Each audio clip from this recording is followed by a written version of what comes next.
دکان کے اوپر جو ہے 2000 شیعہ مومنین کو قتل کیا گیا، جس کے بعد دھماکہ بھی وہاں پر بھی یہی ہوا، پہلے انہیں گولی ماری گئی اور پھر دھماکہ کیا گیا۔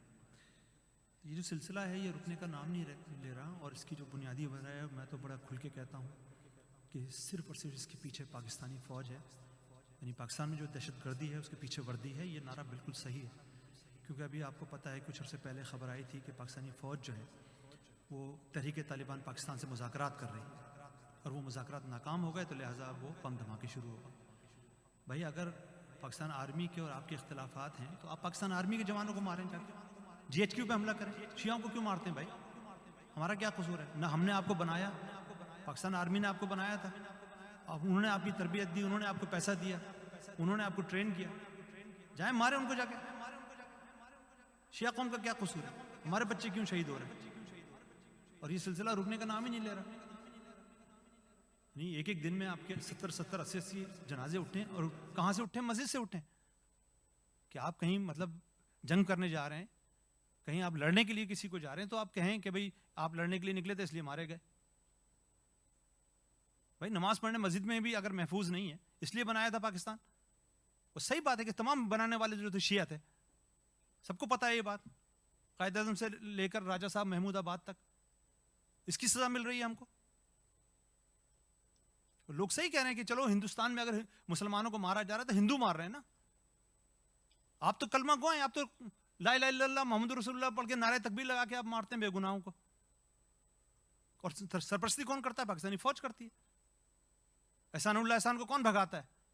144 بچوں کا قاتل، اس کو جو ہے وہ داماد کی طرح آپ نے رکھا ہوا تھا اپنے پاس، اور جب اس کو بھگا دیا آپ نے اٹھا کے کہ جی وہ ہمارا ایسٹ ہے، اس کا پھر انجام یہی ہونا ہے کہ آئے دن کوئی نہ کوئی جو ہے کہیں نہ کہیں لوگ ہمارے شہید ہوں گے۔ ہم تو پھر بھی یہاں بیٹھ کے کھل کے ہم مذمت بھی کر سکتے ہیں، وہاں تو ہمارے بھائیوں کو اٹھا کے لے جاتے ہیں آئی ایس آئی والے۔ یہ کام ہے آئی ایس آئی کا کہ جو آواز اٹھائے اس کو اٹھا کے لے جاؤ۔ کتنے شیعہ اس وقت ایسے ہیں جو جن کے بارے میں پتہ ہی نہیں ہے کہ کہاں ہیں وہ، پاکستان آرمی اٹھا کے لے گئی ان کو، پتہ تک نہیں دیتے ہیں۔ سب سے بڑے بدماش جو ہیں، سب سے بڑا مافیا پاکستان آرمی ہے اس وقت، اور آئی ایس آئی ہے۔ کھل کے بات کرنی چاہیے، سب ڈرتے ہیں ہم لوگ۔ بغیرت جو ہیں وہ ہمارے ٹیکس کے پیسوں پہ پلتے ہیں، پلاٹ خریدتے ہیں، پلاٹ بناتے ہیں، جب جنگ ہوتی ہے تو ہتھیار ڈال دیتے ہیں۔ لڑو نہ جا کے پھر انڈیا والوں سے، کشمیر پر قبضہ کیے بیٹھے، لڑو جا کے، لے کے جاؤ اپنے ساتھ ان کو بھی۔ اس وقت جو ہے وہ پھر ظاہر پتہ ہوتا ہے نا کہ سارے جو یہ پلاٹوں کی بندر باٹ ہو رہی ہے، یہ ڈیفینس جو بن رہے ہیں آئے دن، یہ سب عیاشیاں جو لگی ہوئی ہیں کہ جہاد افغانستان کے نام پہ اب نکل رہے ہیں کہ جناب سوئس بینکوں میں ملینوں کے حساب سے ڈالر جمع کیے ہوئے فاتح افغانستان نے، ان کی اولادیں جو ہے عیاشیاں کر رہی ہیں، اربوں روپے میں کھیل رہی ہیں آج۔ لا حول ولا قوت الا باللہ العلی العظیم۔ معذرت چاہتا ہوں، صلوات پڑھیے محمد و آل محمد پر۔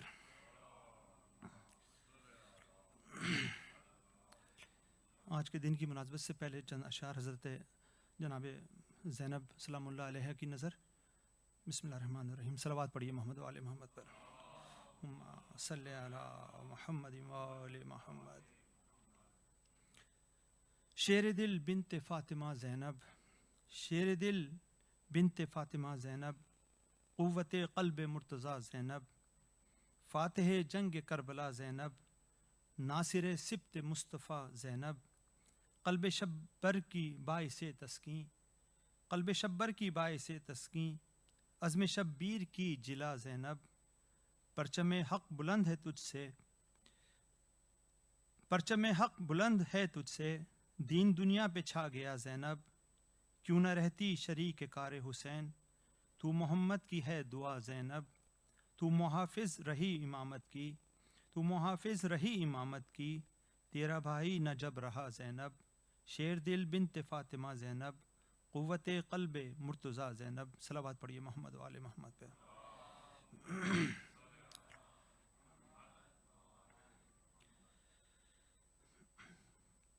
یہ جناب ریحان اعظمی کا ایک منقبت ہے جو آج کے دن کی مناسبت سے امام حسین علیہ السلام کے حوالے سے پیش کرتا ہوں۔ صلوات پڑھیے محمد و آل محمد پہ۔ اللہم صلی علی محمد و آل محمد۔ بن کے قلب نبی کی مکمل دعا، بن کے قلب نبی کی مکمل دعا، لو حسین آ گئے، لو حسین آ گئے، خوش ہوئیں سیدہ خوش ہوئے مرتضیٰ، لو حسین آ گئے، لو حسین آ گئے، انبیاء کی قطاریں سلامی کو ہیں، اور ملک منتظر سب غلامی کو ہیں، حور و غلماں نے یہ خوشی سے کہا، لو حسین آ گئے، لو حسین آ گئے، نور کا سلسلہ اور آگے بڑھا، آیتوں نے یہ اعلان آ کر کیا، پنجتن کا سفینہ مکمل ہوا، لو حسین آ گئے، لو حسین آ گئے، آسمانوں پہ بھی جب جشن کا ہے سما، آسمانوں پہ بھی جشن کا ہے سما، اور زمیں پر ہے رحمت کا سیل رواں، سورہ رحمان نے جھوم کر دی صدا، لو حسین آ گئے، لو حسین آ گئے، من نیت کی سند مصطفیٰ سے ملی، داد و تحسین مشکل کشا سے ملی، مسکرا کر حسن نے قصیدہ پڑھا، لو حسین آ گئے، لو حسین آ گئے، مثل قرآن ہاتھوں پہ شبیر کو، چومتے ہیں علی اپنی تصویر کو، آسمانی صحیفوں نے مل کر کہا، لو حسین آ گئے، لو حسین آ گئے، ہر نبی کی نبوت یہ کہنے لگی، ہر نبی کی نبوت یہ کہنے لگی، اور خوشی سے وراثت یہ کہنے لگی، محنتیں بچ گئیں شکریہ اے خدا، لو حسین آ گئے، لو حسین آ گئے، کتنی مسحور کن آج کی رات ہے، گونجتی جس میں رضوان کی بات ہے، جس میں شبیر کا یہ قصیدہ لکھا، لو حسین آ گئے، لو حسین آ گئے۔ صلوات پڑھیے محمد و آل محمد، صلی علی محمد و آل محمد۔ معذرت چاہتا ہوں، مجھ سے سہون میں نے غلط شاعر کا نام لیا، یہ شاعر ہیں جناب سید رضوان رضی جن کا میں نے کلام پڑھا۔ صلوات پڑھیے محمد و آل محمد پر۔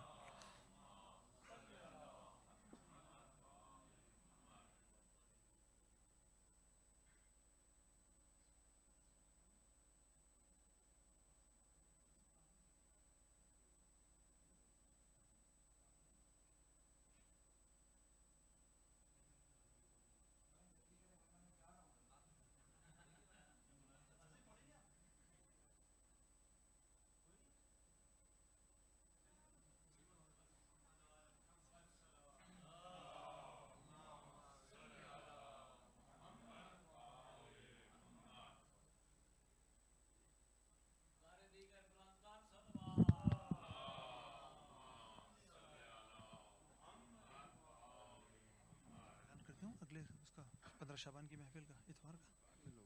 اچھا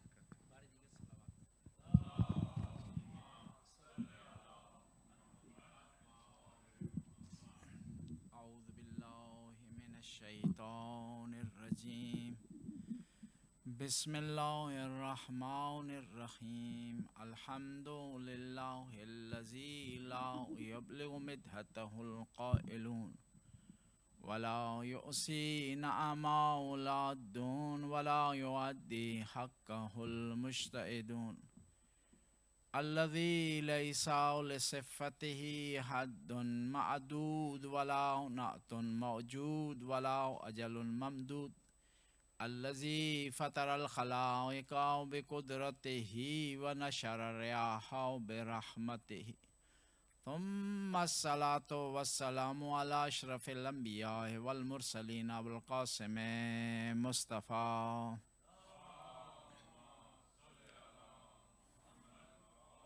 وعلى عطرته طيبين الطاهرين المعصومين المظلومين، ولعنة الدائم على أعدائهم أجمعين من الآن إلى لقاء يوم الدين۔ بسم الله الرحمن الرحيم، الحسين مني وأنا من الحسين۔ صلوات پڑھیں۔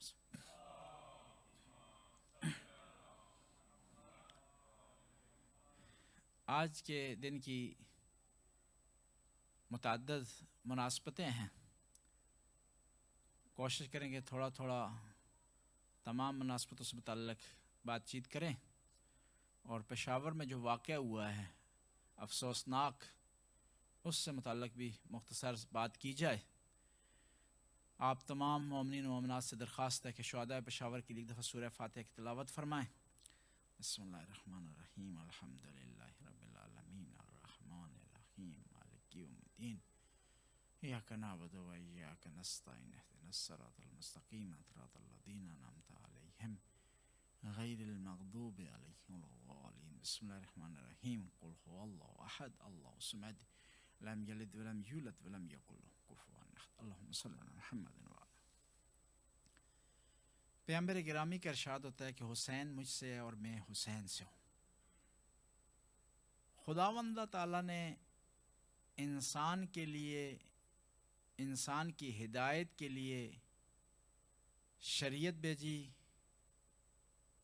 کتابیں نازل کی، انبیاء بھیجے، عقل سے سرفراز کیا انسان کو، اور ہدایت کا کوئی ایسا ذریعہ خدا نے چھوڑا نہیں جو انسان کے لیے ہدایت میں ممد ثابت ہو سکتا ہے، معاون ثابت ہو سکتا ہے.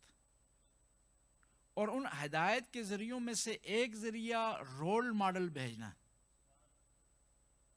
کہ آپ نے ایک رول ماڈل کو دیکھنا ہے، اس طرح کوشش کرنی ہے اپنی زندگی گزاریں.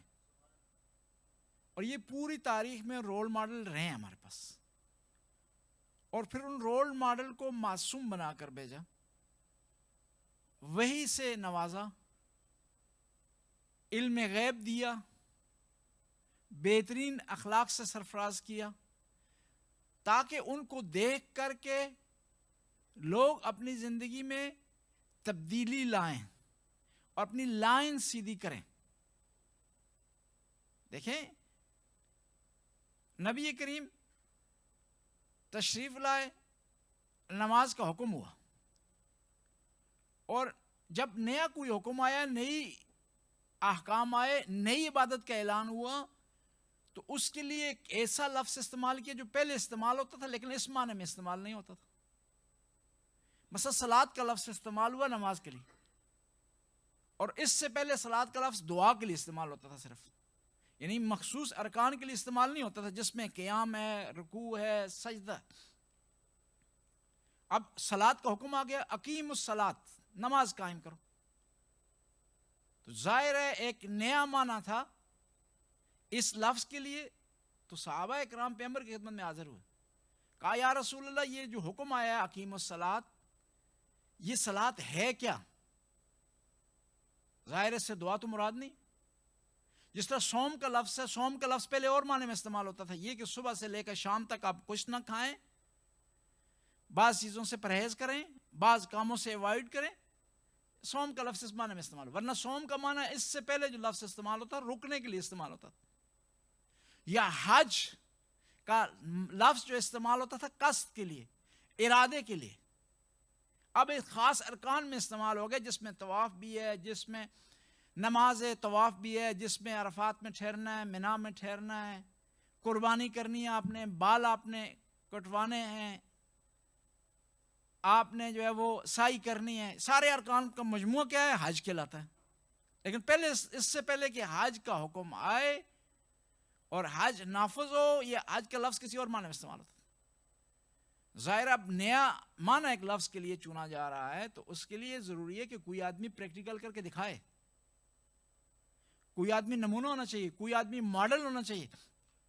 تو اس لیے صحابہ اکرام پیغمبر کی خدمت میں حاضر ہوئے اور آ کر کہا کہ ہمیں بتائیں کہ نماز کیا ہے، صلاۃ کیا ہے. تو پیغمبر نے ارشاد فرمایا، صلوا کما رأیتمونی اصلی، جس طرح میں نماز پڑھتا ہوں اس طرح تم نماز پڑھو. یعنی رول ماڈل کے طور پر خدا نے نبی کریم کو بھیجا، اور نہ فقط نبی کریم کو بھیجا، اس کے بعد 12 اماموں کو، آئمہ کو بھیجا، تاکہ رول ماڈل ہوں لوگوں کے لیے. تو حسین علیہ السلام کی شخصیت بھی ہمارے لیے رول ماڈل ہے، قربانی دینے کے حوالے سے، صبر کے حوالے سے، خدا کی عبادت کرنے کے حوالے سے، کہ انتہا کیے امام حسین نے ہمیں بتانے کے لیے کہ ہم نے کس طرح عبادت کرنی ہے، کس طرح صبر کرنا ہے، کس طرح ہم نے جو پیشن ہونا ہے، کس طرح ہم نے حالات کا مقابلہ کرنا ہے. یعنی کس طرح ہمیں انسان کو ہونا چاہیے کہ ماحول انسان کو متاثر نہ کرے، بلکہ انسان وہ کیا ہو، اتنا حاوی ہو، اتنا اس کے پاس پاور ہو، ول پاور ہو کہ وہ ماحول کو متاثر کرے. اور ہم نے آئمہ سے یہی سیکھا ہے کہ ماحول سے متاثر نہیں ہوئے، بلکہ ماحول کو اپنے آپ سے متاثر کیا. جنگ احد ہے، سارے میدان چھوڑ کر دور ہو گئے. ہم کرٹیسائز نہیں کرتے صحابہ کرام کو کہ انسان ہے جب آتا ہے دباؤ بھاگ جاتا ہے, لیکن وہ لوگ ہوتے ہیں, کچھ لوگ ہوتے ہیں جو کھڑے رہتے ہیں, اور جو کھڑے رہتے ہیں وہ بڑے حادثے سے بچا لیتے ہیں, ایک کمیونٹی کو بچا لیتے ہیں بڑے حادثے سے. دباؤ آیا دشمن کی طرف سے, اچانک حملہ ہوا, سارے جو ہے وہ میدان چھوڑ کے چلے گئے. 3 آدمی کھڑے ہیں میدان, امام علی ہیں, ام عامر خاتون ہے, ابو دجانہ ہے, اور پیغمبر پاک موجود ہے میدان میں. اب امام علی سے کسی نے سوال کیا اس میدان میں, کہا کہ علی دنیا ساری تبدیل ہو گئی ہے, ماحول تبدیل ہو گیا, ماحول بھاگنے کا بن گیا ہے. جی ماحول کیا ہے؟ بھاگنے کا بن گیا ہے, تو آپ ماحول سے متاثر کیوں نہیں ہوئے؟ تو امام علی نے ارشاد فرمایا کہ میں تبدیل ہونے کے لیے نہیں آیا ہوں, میں تبدیل کرنے کے لیے آیا ہوں.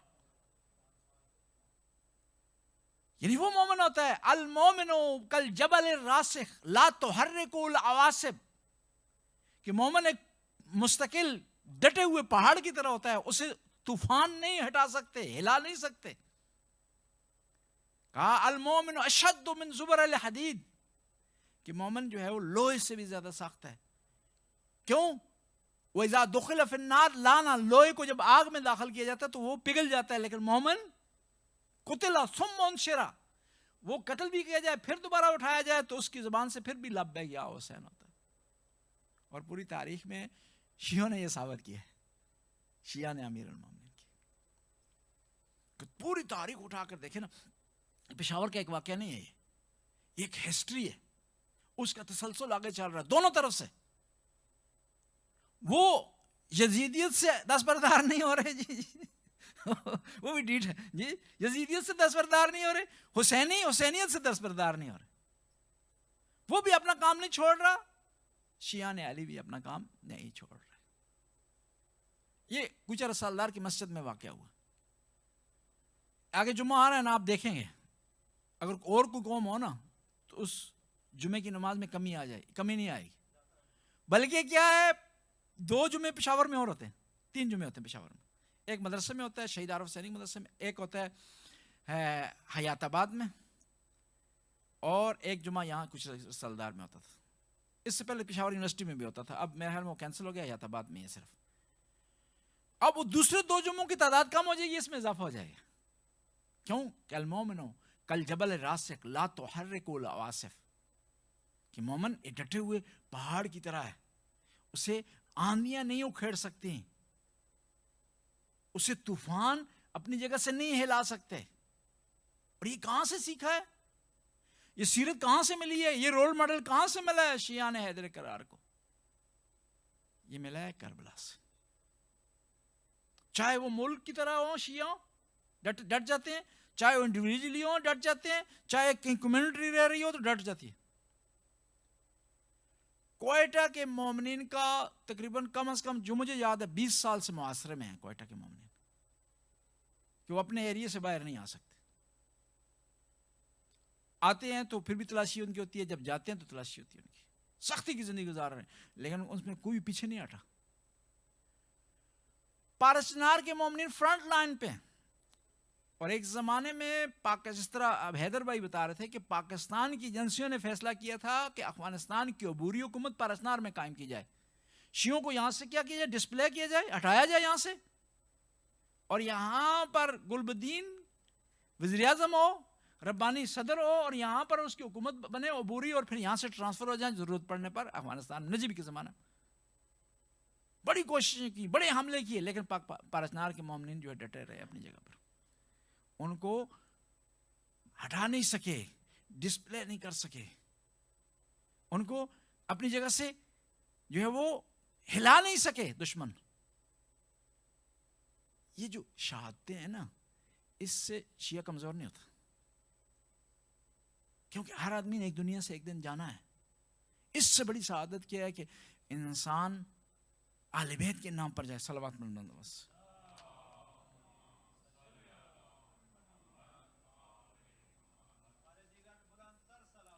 اللہم صلی علی محمد. کیوں کہ شیعہ کو جو چیز کمزور کر سکتی ہے وہ آپس کا افتراق ہے، آپس کا جھگڑا ہے، آپس کی ناتفاقی ہے. شیعہ کو شہادتیں کمزور نہیں کر سکتی، حملے کمزور نہیں کر سکتے، یہ خودکش حملے ان کو کمزور نہیں کر سکتے. بلکہ شیعہ کو جو چیز کمزور کرے گی کہ کل شیعہ یہ کہنا شروع کر دے کہ یہ پٹھان ہے، میں پنجابی ہوں، یہ کراچی کا رہنے والا ہے، میں سرحد کا رہنے والا ہوں، میں فلاں علاقے کا ہوں، یہ فلاں علاقے کا. اس سے اگر ہم بچ جائیں نا، شیعہ ہو کر متحد ہو کر. اور یہ آپ سے سوال کرتا ہوں، پشاور کی مسجد پر حملہ ہوا ہے، اس مسجد میں جو نماز پڑھ رہے والے تھے نا، پشتو والے بھی تھے، اندکو بولنے والے بھی تھے، ڈیرہ اسماعیل خان کے لوگ بھی تھے. پٹھانوں کا علاقہ ہے، پیش نماز کہاں کے تھے؟ ڈیرہ اسماعیل خان کے تھے، سرائکی بولنے والے جی، پیش نماز وہاں کے تھے. دشمن جو آیا باہر سے خودکش، اس نے چیک کیا یہ کون ہے، پنجابی پٹھان چیک کیا اس نے کیوں حملہ کیا؟ اس نے اس لیے حملہ کیا کہ شیعہ یہاں نماز پڑھ رہے ہیں، مولا علی کے ماننے والے یہاں نماز پڑھ رہے ہیں. اس نے فرق نہیں کیا پنجابی اور پٹھان میں، بلتی اور گلگتی میں، بلوچی اور سندھی میں. اس نے کہا کہ شیعہ امیر المومنین کے ماننے والے، ان پر اٹیک کیا جائے. جب دشمن فرق نہیں کر رہا تو ہم کیوں فرق کریں آپس میں؟ جب آپس میں ہم متحد رہیں گے، شیعہ کے عنوان سے علاقوں کو مٹا دیں گے، ملکوں کو مٹا دیں گے، سرحدوں کو مٹا دیں گے. جس طرح امام خمینی نے ارشاد فرمایا نا کہ اسلام مرز نہ درد، کہ اسلام میں یہ باؤنڈری نہیں ہے، نظریے پر قائم ہے. شیعہ مذہب میں بھی باؤنڈری نہیں ہے، نظریے پر جو ہے وہ قائم ہے شیعہ مذہب کا. اور دشمن بھی جب دباؤ ڈالتا ہے تو وہ باؤنڈری کا خیال نہیں رکھتا، رنگ و نسل کا خیال نہیں رکھتا، لہجے کا خیال نہیں رکھتا، مقامی زبان کا خیال نہیں رکھتا، وہ عقیدے کا خیال رکھتا. بس کوشش کریں یہ عقیدے میں زیادہ سے زیادہ مضبوط ہوں، اور عقیدے میں جب مضبوط ہوں گے دشمن ناکام ہو جائے گا. تاریخ نے بتایا ایسا. کربلا کے واقعے سے لے کر آج تک شیعہ پر جو مظالم ہوئے ہیں مختلف ممالک پر، مختلف کمیونٹیوں کے حوالے سے، وہ اس کی ایک تاریخ ہے، ایک اس کا سلسلہ ہے. لیکن شیعہ کمزور نہیں ہوا. اہل سنت کے بہت بڑے عالم دین ہیں سعودی عرب کے، انہوں نے بڑی پیاری بات کی، کہا کہ شیعہ واحد قوم ہے جو قیامت کے دن پیغمبر کی بارگاہ میں یہ دعویٰ کر سکتی ہیں کہ یا رسول اللہ، ہم نے آپ کی اہل بیت کی خاطر قربانیاں دی ہیں اور ڈٹے رہے ہیں. میں عرض کر رہا تھا کہ امام حسین ہمارے لیے رول ماڈل ہے. سب سے پہلا رول ماڈل یہ ہے کہ ہم نے کس طرح، سب سے پہلی چیز جو ہم مل رہی ہے امام حسین کی بارگاہ سے ایز اے رول ماڈل، سب سے مین چیز مل رہی ہے وہ عشق ہے، محبت. کس سے؟ اپنے پروردگار سے. تاریخ میں 3 بڑی قربانیاں ہوئی ہیں. کون سی 3 بڑی قربانیاں؟ ایک حضرت اسماعیل کی قربانی، دوسرا حضرت عبداللہ نبی کریم کے والد گرامی کی قربانی ہونی تھی، تیسرا امام حسین کی قربانی. لیکن امام حسین کی قربانی ان دونوں قربانیوں سے بالا تر ہے. کیا سکھایا ہے، کیا درس دیا ہے امام حسین نے، کس طرح رول ماڈل بنے کہ ہمیں اگر ضرورت پڑے تو ہم قربانی دیں، اسلام کی خاطر، دین کی خاطر، مذہب کی خاطر. اور پھر ہر آدمی اپنی استطاعت کے مطابق قربانی دے. ضرور نہیں ہے سب کی استطاعت برابر ہو. اور پھر جو اجر بھی ملے گا نا استطاعت کے مطابق ملے گا. یہ اماؤنٹ اور مبلغ پر نہیں ہوگا کہ کس نے کتنے پیسے خدا کے راستے میں خرچ کیے، کس نے کتنی قربانی کی ہے، کس آدمی نے کتنا صبر کیا ہے، استطاعت کے مطابق. اور اس کی آسان سی مثال آپ کے میں عرض کروں، استطاعت، کیونکہ خدا کے ہاں اماؤنٹ، رقم، مقدار وہ امپورٹنٹ نہیں ہے، نیت امپورٹنٹ ہے. اور نیت اور استطاعت دونوں مل کر کے ایک آپ کے لیے اجر کا سامان فراہم کرتے ہیں. بس قربانی کے رول ماڈل آپ نے حاصل کرنا ہے تو کربلا سے حاصل کریں. ایک دوسرا رول ماڈل، عبادت کا رول ماڈل اگر آپ نے حاصل کرنا ہے تو کربلا سے حاصل کریں. امام کے القاب میں سے ایک لقب ہے نا جی، یا کنیت ہے، ابا عبداللہ.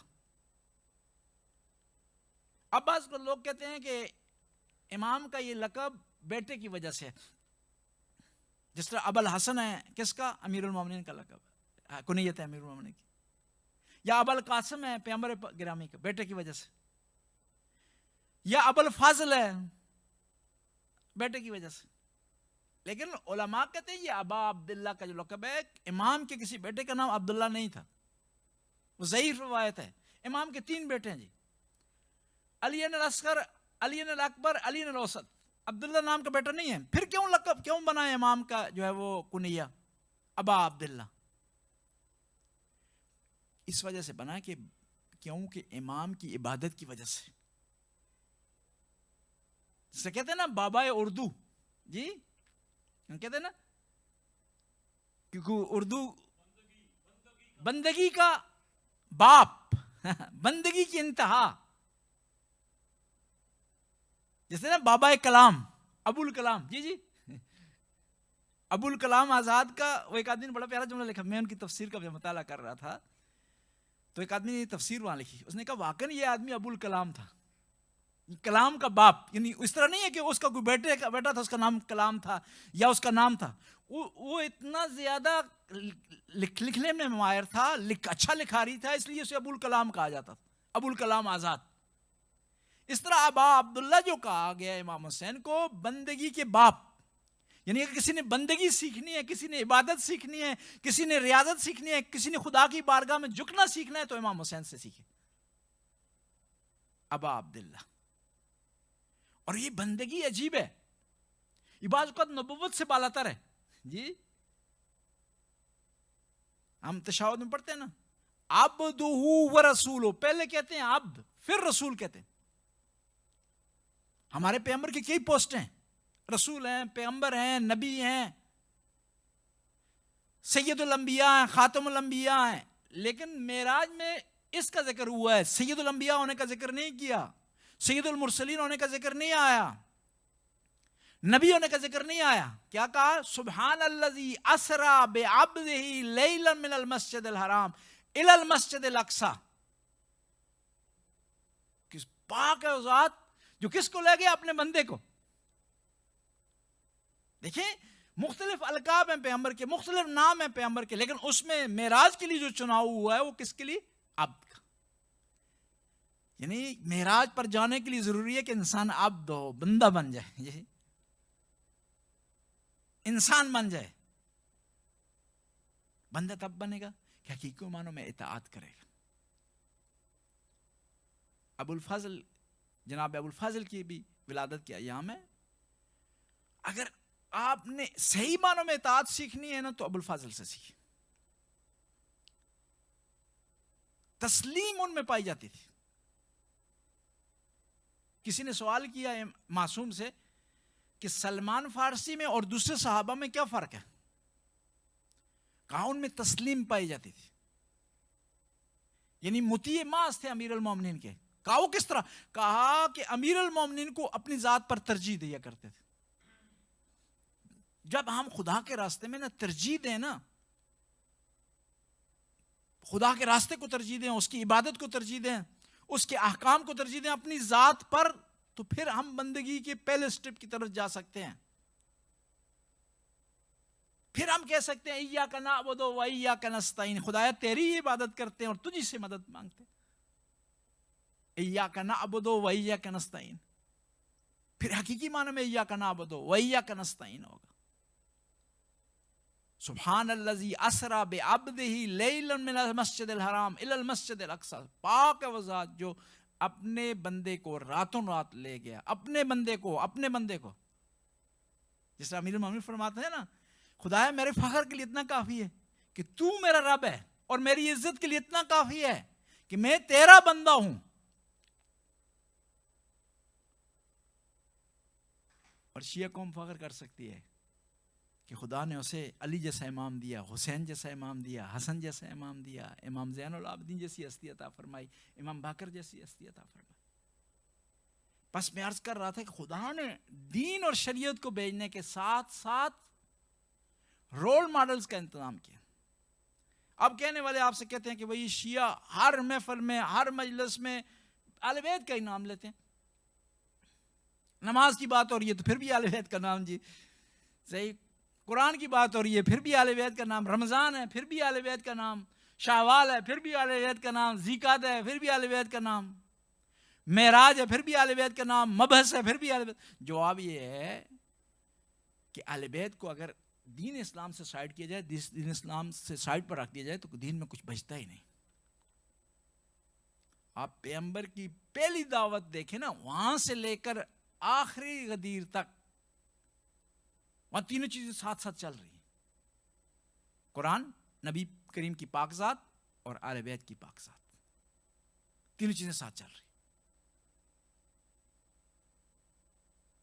بس اہل بیت کے بغیر دین مکمل نہیں ہے. اب کہنے والا کہہ سکتا ہے بھائی جی اہل بیت کا تذکر کریں تاریخ کے عنوان سے، احکام میں کہاں لے آئے ہیں ان کو، عقائد میں آپ ان کو کہاں لے آئے ہیں؟ جواب ملے گا کہ دین تاریخ نہیں ہے، دین تین چیزوں پر مشتمل ہے، اور تین چیزوں کو لیے رول ماڈل کا ہونا ضروری ہے. دین کس پر مشتمل ہے؟ عقائد پر، احکام پر اور اخلاق پر. اور تینوں چیزوں میں اہل بیت کا ہونا ضروری ہے. حتیٰ وہ توحید ہے، توحید کا صحیح معنی اگر آپ نے سیکھنا ہے، صحیح اس کو فالو کرنا ہے، صحیح اس کے بارے میں جانکاری حاصل کرنی ہے، تو آپ کربلا سے بہتر نہیں سیکھ سکتے. توحید کہ وہ نواسہ رسول کے جانثار جو کہ جان دینے کے لیے تیار ہیں، ہاں امام کی ہر بات ماننے کے لیے تیار ہیں، وہاں امام ان کو کیا چیز سکھا رہے ہیں؟ توحید سکھا رہے ہیں، اپنی طرف نہیں بلا رہے. ایک شخص امام جعفر صادق کی خدمت میں حاضر ہوا.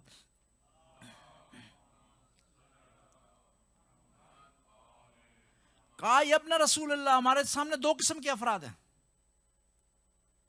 ایک وہ ہے کہ جو غلو کرتا ہے، ایک وہ ہے جو کہ ناسبی ہے. دونوں اپوزٹ ہیں، غلو اور ناسبی.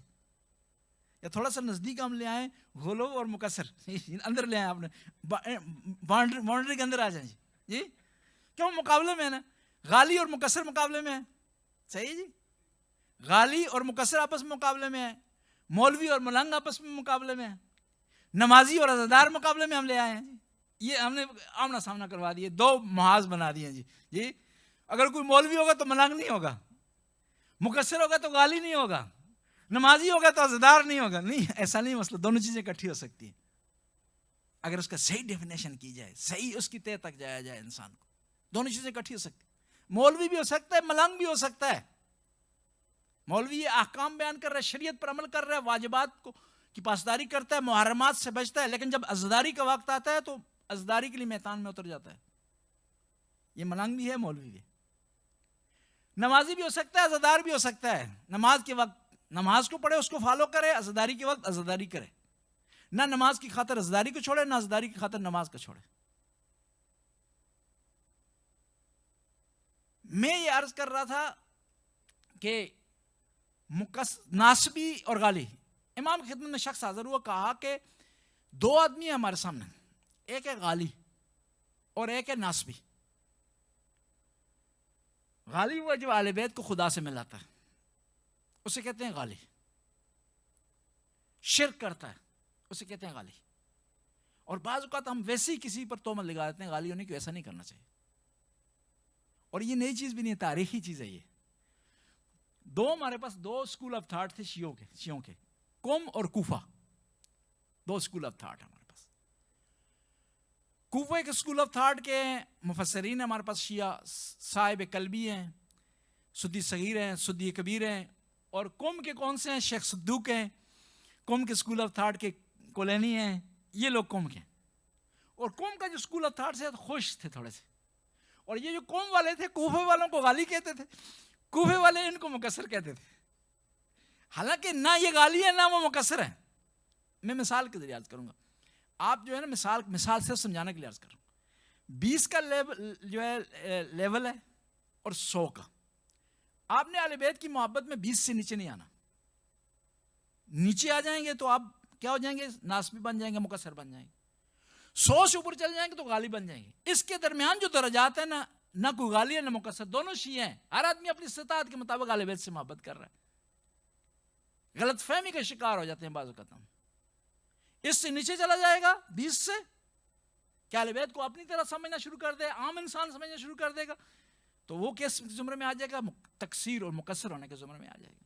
اور 100 سے اوپر چلا جائے گا کہ اہل بیت کو وہ صفات دے دے جو خدائی صفات ہیں, شرک کا مرتکب ہو جائے گا.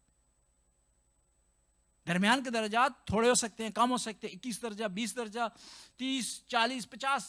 یہ نہ ہو کہ جو 80 والا ہے وہ 60 والے کو کہہ دے کہ یہ مقصر ہے, یا 60 والا اس 90 والے کو کہہ دے کہ یہ آدمی کیا ہے, غالی ہے. ایسا ہی نہیں.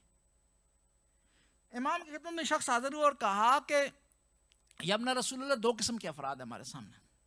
ایک ہے غالی, حقیقی معنوں میں غالی, یہ ہماری اصطلاح میں نہیں جو ہم استعمال کرتے ہیں ایک دوسرے کے لیے, اور ایک ہے ناسبی.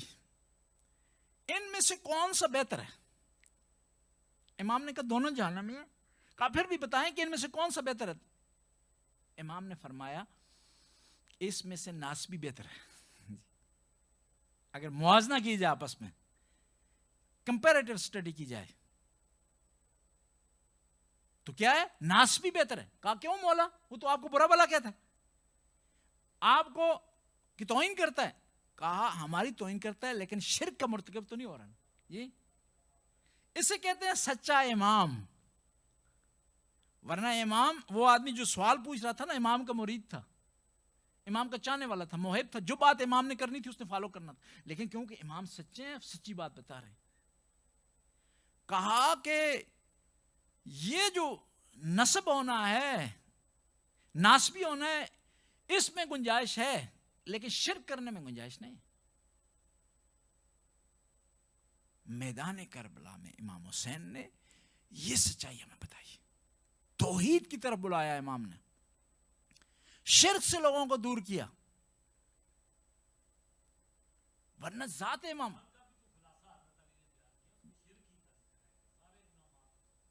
شرک معاف نہیں ہو سکتا. اب ایک سوال ہو سکتا ہے کہ آج شرک کسی صورت میں معاف نہیں ہو سکتا, حالانکہ خدا کے ہاں مسئلہ اوپن ہے, معافی کی ہر وقت گنجائش. جواب یہ ہے کہ اس آدمی کا شرک معاف نہیں ہوگا جس نے شرک کیا اور شرک کی حالت میں دنیا سے چلا گیا. ورنہ اس کی معافی بھی ہے اگر مرنے سے پہلے توبہ کر لیتا ہے, استغفار کر لیتا ہے, کیوں قرآن میں اس کی مثال موجود ہے. سامری کی جنس سامری کی باتوں میں آگے نا, موسیٰ والے جی سامری کی باتوں میں آگے, انہوں نے کیا کیا تھا جی؟ شرک کیا تھا. لیکن توبوا الی بارئکم فاقتلوا انفسکم ذالکم خیر لکم, تم اللہ کی بارگاہ میں کیا کرو؟ توبہ کرو. اس کا مطلب ہے توبہ قبول ہونی تھی ان کی. مشرک کی توبہ بھی قبول ہے بے شرط کہ مرنے سے پہلے توبہ کر لے. اور توبہ میں یہ شرائط ہیں, زبانی کافی نہیں ہے, عملی طور پر ہونا چاہیے, ندامت کا اظہار ہونا چاہیے. جو شرک کرنے سے نقصان ہوا اسلام کو, اس کا جبران ہو, اس کی تلافی ہو, اس کا ازالہ ہو, اور آئندہ کے لیے یہ انسان فیصلہ کر لے کہ یہ کام نہیں کرے گا. پس عبودیت اگر کسی نے سیکھنی ہے تو ابا عبداللہ سے سیکھے. اگر آپ نے وفا سیکھنی ہے تو ابو الفضل عباس سے سیکھے. اور یہاں پر بھی ہے کہ ابو الفضل جو ان کو کہا جاتا ہے, بعض روایات میں سے ہے کہ ان کے بیٹے کا نام فضل نہیں تھا, اور بعض نے کہا کہ ابو الفضل نہیں ہے ان کی کنیت, بلکہ ابو الفضائل ہے, یعنی فضیلتوں کے باپ, فضیلتوں کی انتہا. اور پیارا لقب ملا ان کو قمر بنی ہاشم. قمر عرب میں صرف 3 افراد تھے, قمر البطحا, قمر الحرم, قمر بنی ہاشم. قمر البطحا عبد المناف کو کہا جاتا تھا, پیغمبر کے جد امجد, کہ مکہ کے چاند. قمر الحرم یعنی حرم پاک کے, خانہ کعبہ کے ارد گرد جو مسجد ہے نا, اس کو بھی حرم کہتے ہیں, ایک خاص ایریا ہے اس کو بھی حرم کہتے ہیں. اس علاقے کے چاند کون تھے؟ پیغمبر گرامی کے والد گرامی عبداللہ. اور بنی ہاشم کے چاند کون ہیں؟ ابو الفضل عباس, قمر بنی ہاشم. اور قمر بنی ہاشم کو علمدار کربلا بھی کہا جاتا ہے. جب تک علی علیہ السلام موجود تھے تو ان کو علمداری کا شرف حاصل تھا. پیغمبر کے پرچمدار امام علی تھے, اور امام علی کی شہادت کے بعد یہ پرچم ملا ہے ابوالفضل عباس کو، اور آج تک یہ پرچم انہی کے ہاتھ میں، اور نام پیارا پہ امام علی نے رکھا عباس۔ عربوں کی یہ روش تھی، یہ طریقہ کار تھا ان کا کہ جب ان کے یہاں بیٹا پیدا ہوتا تو وہ گھر سے باہر نکلتے تھے، جو جانور انہیں نظر آتا تھا وہ بیٹے کا نام اسی جانور کے نام پر رکھ دیتے تھے۔ کوئی آدمی عرب کا تھا، نام لینا مناسب نہیں ہے اس کا، وہ باہر نکلا گھر سے تو اسے بھونکتی ہوئی کتیا نظر آئی، اس نے اپنے بیٹے کا نام اسی مناسبت سے رکھ دیا۔ ایک اور عرب گھر سے باہر نکلا، لومڑی اس کو نظر آئی تو اس نے بیٹے کا نام ثعلب رکھ دیا۔ لیکن اہل بیت کا یہ وتیرہ نہیں تھا، پیغمبر گرامی جب موجود تھے تو وہ نام رکھتے تھے۔ ان کے جانے کے بعد امام علی قرآن کو کھولتے تھے، قرآن سے جو آیت آتی تھی اس آیت کے مطابق نام رکھا جاتا تھا۔ ابوسن کم تریرا، قیامت کی صفات میں سے ایک صفت یہ ہے کہ ایسا دن جس دن خوف ہوگا، روب ہوگا، دبدبا ہوگا، وہ دن قیامت کا ہے۔ یہ آیت نکلی تو امام علی نے اپنے بیٹے کا نام عباس رکھ دیا، یعنی جس طرح قیامت کا جاؤ جلال ہوگا اس طرح عباس کا بھی جاؤ جلال تھا۔ اور عربی میں شعر کے لیے مختلف جو ہے وہ لفظ استعمال ہوتے ہیں۔ عربی بڑی کمال کی لینگویج ہے۔ اونٹ کو بعیر بھی کہتے ہیں، ابل بھی کہتے ہیں، جمل بھی کہتے ہیں، لیکن اونٹ کی مختلف حالتیں ہیں۔ جس طرح انسان میں ہوتا ہے نا، انسان ہے، بچہ ہے، عورت ہے، مرد ہے، انسان کی مختلف حالتیں ہیں، مختلف کنڈیشنز ہیں۔ عباس بھی شعر کو کہتے ہیں، شعر کے لیے کئی لفظ استعمال ہوتے ہیں عربی میں۔ اسد کہتے ہیں، حمزہ کہتے ہیں، لیس کہتے ہیں، زرغام کہتے ہیں، زیغم کہتے ہیں، غضنفر کہتے ہیں، اسامہ کہتے ہیں۔ یہ مختلف نام ہے شعر کے عربی میں، اور شعر کے سامنے ہر آدمی کھڑا نہیں ہو سکتا، بشرطے کہ اسلحے کے بغیر ہو۔ جی کوئی بھی ٹھہر نہیں سکتا شعر کے سامنے۔ شعر کے سامنے جگر والا آدمی ٹھہرتا ہے، کوئی نہیں ٹھہرتا۔ اور جس شعر کو دیکھ کر شعر بھی بھاگ جائے، عربی میں اسے عباس کہتے ہیں۔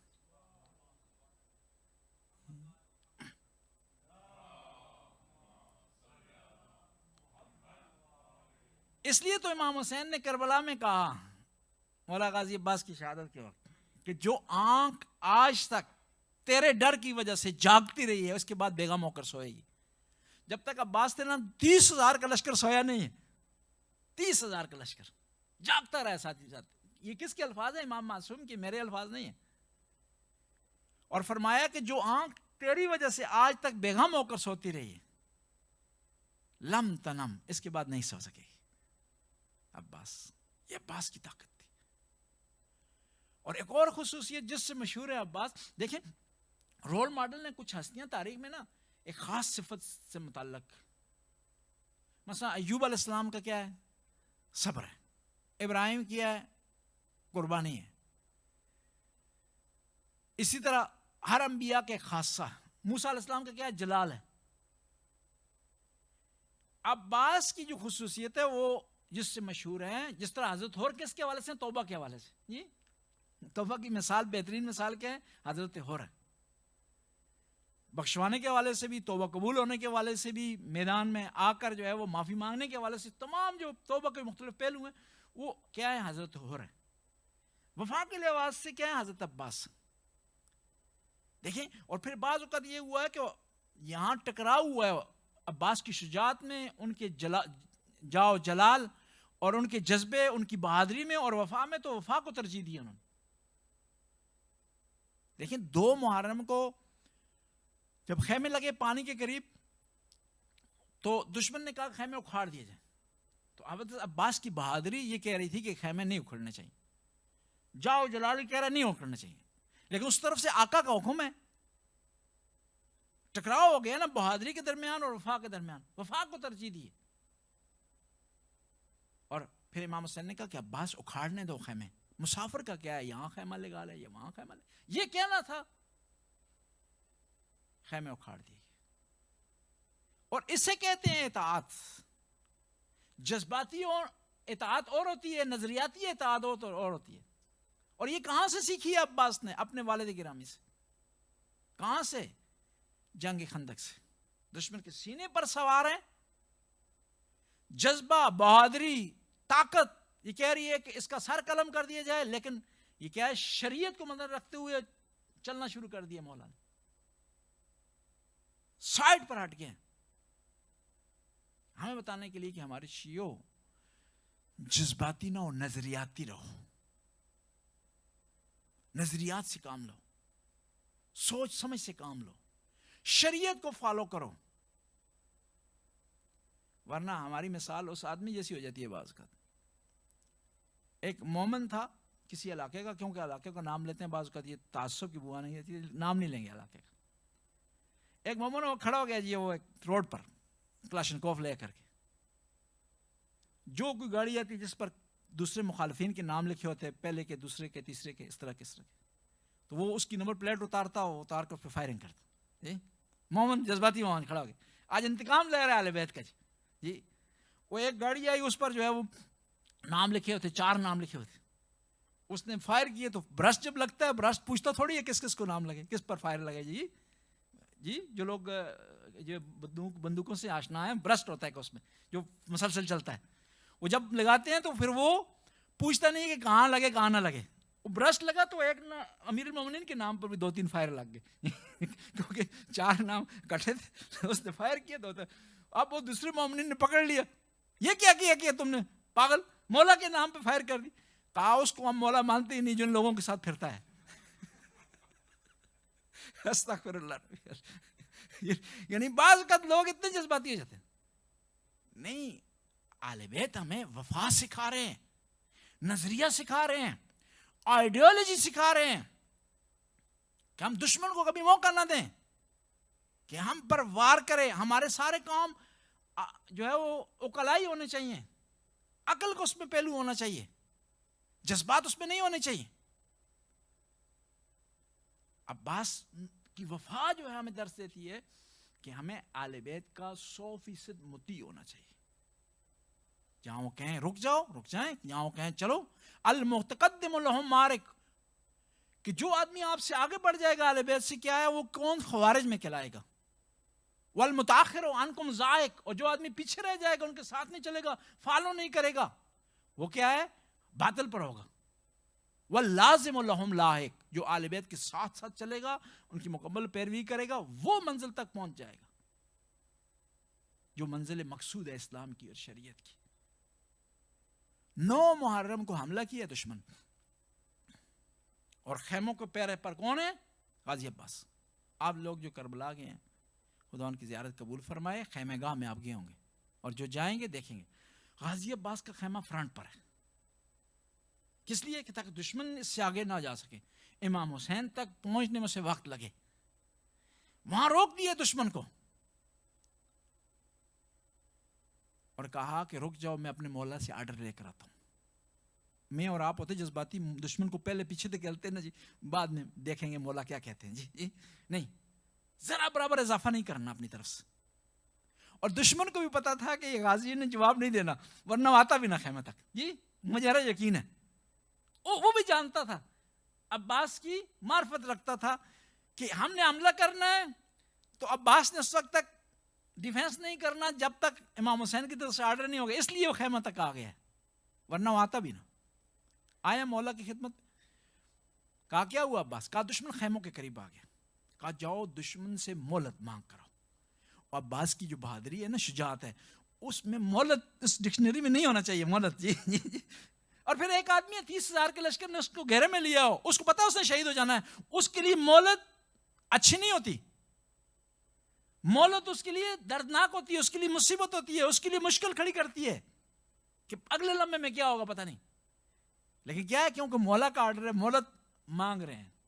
اس کا مطلب یہ ہے کہ یہاں عباس کی زبان نہیں چل رہی، مولا حسین کی زبان بن گئی ہے، عباس کی زبان. 8 محرم کا واقعہ کہ شمر ملعون آگے خیمہ کے پاس آ کر کہتا ہے کہ میری بہن کے بیٹوں کہاں ہو. کون ہے بہن کے بیٹے؟ جی غازی عباس ان کے بھائی ہیں. میں تمہارے لیے امان نامہ لایا ہوں. میں تمہارے لیے کیا ہے؟ سیفٹی لایا ہوں، پناہ لایا ہوں، شیلٹر لایا ہوں تمہارے لیے. اب کون سے عباس اس طرف کھڑے ہیں جو 3 دن سے پیاسے ہیں؟ 30,000 کے لشکر نے گھیرے میں لیا ہوا، جن کو بتایا کہ شہید ہو جانا ہے، جن کو بشارت مل چکی ہے کہ ان کے بازو کٹ جائیں گے. وہ کیا جواب دے رہے ہیں؟ کہ مجھے تجھ پر بھی لعنت اور تیری امان پر بھی، تیرے امان نامے پر بھی لعنت. اسے کہتے ہیں وفا. اور پہلے مرحلے میں تو جواب بھی نہیں دیا شمر کو، خاموش رہے. کہا یہ لائق نہیں کہ ہم اس کو جواب دیں. پھر امام حسین نے کہا نہیں عباس جواب دو، پوچھو کیس لیا ہے. بس ہمیں اس طرح عباس جیسا شیعہ بننا ہے، عباس جیسا وفادار بننا ہے، عباس جیسا پیروکار بننا ہے، عباس جیسا مطیع بننا ہے. ہم یہ کہہ سکتے ہیں نا کہ ہم امام معصوم کو نہیں پہنچ سکتے، امام علی کو، امام حسن کو، امام حسین کو، نبی پاک کو، لیکن ہم حبیب ابن مظاہر جیسا کردار تو ادا کر سکتے ہیں نا جی. مسلم بن اوسجہ جیسا کردار تو ادا کر سکتے ہیں، عابس شاکری جیسا کردار تو ادا کر سکتے ہیں. وہ تو معصوم نہیں تھے نا. جب وہ کر سکتے ہیں امام کے پیروکار بن سکتے ہیں، ہم بھی جو ہے بن سکتے ہیں. جو پشاور میں واقعہ ہوا ہے اس کی نسبت ہماری کیا ذمہ داری ہے؟ ہم ایک ایسے ملک میں رہ رہے ہیں کہ جس میں اکثریت نان مسلم کی ہے، اس میں کوئی شک نہیں. جس میں اکثریت کھلے الفاظ میں کہہ سکتے ہیں شیعوں کے نہیں. ہمیں ایک ثقافت کو آگے لے کر چلنا، اپنی آئندہ نسلوں تک اس کو منتقل کرنا. ان میں سے ایک ثقافت ہماری یہ بھی ہونی چاہیے کہ پاکستان میں یا اپنے جس ملک سے ہم ریلیٹڈ ہیں اس کے ساتھ رابطے میں رہیں. آج ہم اس طرح رابطے میں رہیں گے نا، وہاں کی خبروں میں دلچسپی لیں گے، وہاں کے لوگوں کی مدد کریں گے، وہاں کی پریشانیوں میں پریشان ہو جائیں گے، وہاں کی خوشیوں میں خوش ہو جائیں گے، تو ہماری نسلوں میں یہ چیز آگے چلے گی. لیکن اگر غافل رہیں گے، پرواہ نہیں کریں گے، اس کو اہمیت نہیں دیں گے، تو یہ چیز آگے نسلوں میں نہیں چلے گی. اور پھر ہمارا رابطہ نہ فقط پاکستان سے کٹ جائے گا، یہاں کے شیعوں کا آپس میں بھی رابطہ کٹ جائے گا. ایک تو یہ ہے کہ ہمدردی کریں، وہاں کی جو خبریں اس کو فالو کریں. پھر آپ سے جو ہو سکتا ہو، کوئی آدمی فیس بک پر بیٹھتا ہے وہاں اپنا کردار ادا کرے، کوئی آدمی مدد کر سکتا ہے مالی، وہ مالی مدد کرے، کوئی آدمی یتیم نوازی کر سکتا ہے یتیم نوازی کے حوالے سے کرے. جہاں کسی مسجد میں کیمرے نصب کرنے کی ضرورت ہے اور ان کے پاس اماؤنٹ نہیں ہے، آپ یہاں سے مدد کریں. اگر وہاں پر کوئی اس مسجد میں کوئی آدمی تھا جو آپ کا جاننے والا تھا، دنیا سے چلا گیا، اس کے رشتہ داروں کو فون کر کے ہمدردی کا اظہار کریں تاکہ آپ جڑے رہیں، آپ میں وہ شیعہ ہونے کا، محب آل محمد ہونے کا جذبہ جو ہے قائم و دائم رہے. دیکھیں یہ جو آدمی ٹارگٹ کرتا ہے نا مسجد کو، وہ افراد جو شہید ہو گئے وہ کامیاب ہو گئے. اس کا ٹارگٹ ان افراد کے علاوہ جو مین ٹارگٹ ہم ہوتے ہیں، کیونکہ وہ آدمی جو اہل بیت کے راستے میں چلا گیا نا وہ کامیاب ہو گیا، جنت میں چلا گیا. ہمارا یقین ہے اور ہے بھی ایسا. اس کا مین ٹارگٹ ہم ہوتے ہیں کہ ہم گھبرا جائیں، ہم مسجد چھوڑ دیں، ہم امام بارگاہ چھوڑ دیں، اہل بیت سے محبت کرنا چھوڑ دیں، آپس میں ملنا جلنا چھوڑ دیں، نماز جمعے کو چھوڑ دیں.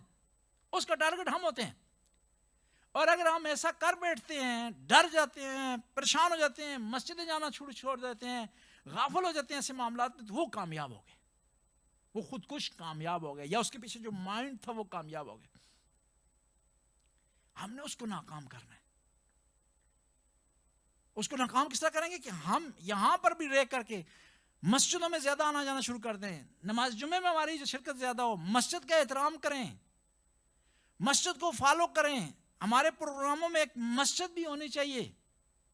ہمارے جو اپنا پروگرام بناتے ہیں، ٹائم ٹیبل بناتے ہیں نا، فلاں دن ہم نے خریداری کرنی ہے، فلاں دن بچوں کو کام پہ لے جانا ہے، بچوں کو تفریح کے لیے لے جانا ہے، فلاں دن ہم نے بازار جانا ہے، فلاں دن فلاں آدمی کی عیادت کے لیے جانا ہے، فلاں دن فلاں آدمی سے ملنا ہے. ہم نے ایک پروگرام بنایا تو پورے ہفتے کا نا، تو اس میں کچھ حصہ ٹائم کا، کچھ حصہ مسجد کے لیے بھی ہو. میں نے پہلے بھی عرض کیا نا، دشمن اپنے کام نہیں چھوڑ رہا. تو ہمیں بھی چاہیے اپنے کام نہ چھوڑیں. اور ہمیشہ جب دشمن آپ پر وار کرتا ہے تو پہلا آپ کو یہ چیک کرنا چاہیے اس کا ہدف کیا ہے, اس کا ٹارگٹ کیا ہے, اس کا مقصد کیا ہے. کوشش کریں اس کو ناکام کریں اس کے مقصد میں. تو یہی حسینیت ہے, یہی جناب ابو الفاضل کو فالو کرنا. اللہم صلی علی محمد و آل محمد. یا علیم یا علیم یا غفور یا رحیم. یا اللہ اس قلیل سی عبادت کو قبول و منظور فرما, ہمارے گناہوں سے درگزر فرما, نیک کام کرنے کی توفیق عطا فرما. یا اللہ تیری بارگاہ میں عاجزی سے عرض کرتے ہیں, یا اللہ اس مسجد کو قائم دائم فرما. جو مومنین مومنات یہاں خدمت کر رہے ہیں ان کی توفیقات میں اضافہ فرما, ان کی رزق میں وسعت عطا فرما. مولانا شمشاد کو خدایا صحت کاملہ وعائلہ عطا فرما, ان کو توفیقات میں اضافہ فرما. یا اللہ تو غفور رحیم. حاضرین جو یہاں موجود ہیں یا اللہ ان کی حاجت روائی فرما. جو پریشان ہیں ان کی پریشانی کو آسانی میں تبدیل فرما. جو تنگ دست ہیں ان کی تنگ دستی کو برطرف فرما. بے روزگار افراد کو بے عزت روزگار عطا فرما. یا اللہ عید کا دن ہے, بڑا دن ہے, یا اللہ اس دن کا واسطہ دیکھ تیری بارگاہ میں عرض کرتے ہیں, یا اللہ ہماری اس عبادت میں کوتاہیوں سے معاف فرما. یا اللہ ہماری اس عبادت کا ثواب شہداء پشاور کے نام اعمال میں درج فرما. ان کی منزلیں آسان فرما, ان کو شہداء کربلا کے ساتھ معشور فرما. یا اللہ زمانے کے امام کے ظہور میں تعجیل فرما, ہمیں امام کے انصار میں سے قرار دے. ربنا آتنا فی الدنیا حسنہ وفی الآخرۃ حسنہ وقنا عذاب النار. اللہم صلی علی محمد و آلہ